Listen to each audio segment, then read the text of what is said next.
papasok na po ako sa school. Anak, dugo pa yung nasa ilong mo?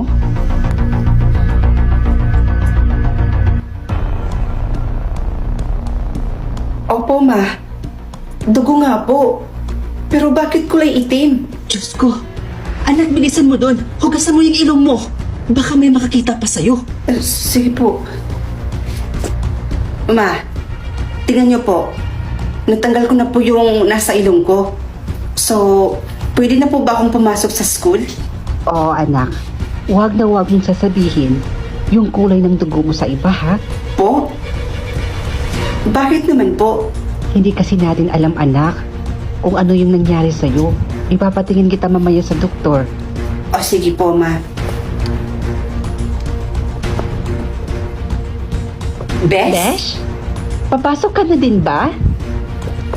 Oo. Bakit? Alam mo na ba yung balita? Balita? Anong balita na naman yan, Bes? May taong kulay itim daw yung dugo. At hinahanap nila ngayon. Ganun ba? Oo, Besh. Na-check mo na ba yung dugo mo? Oo.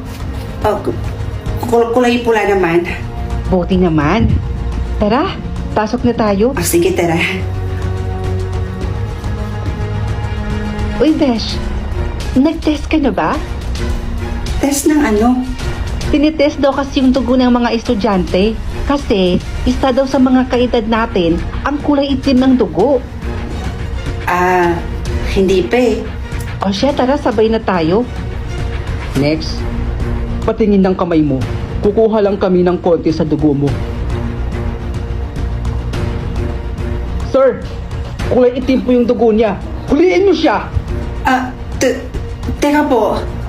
Saan niyo ako dadalhin? Basta, sumama ka na lang sa amin.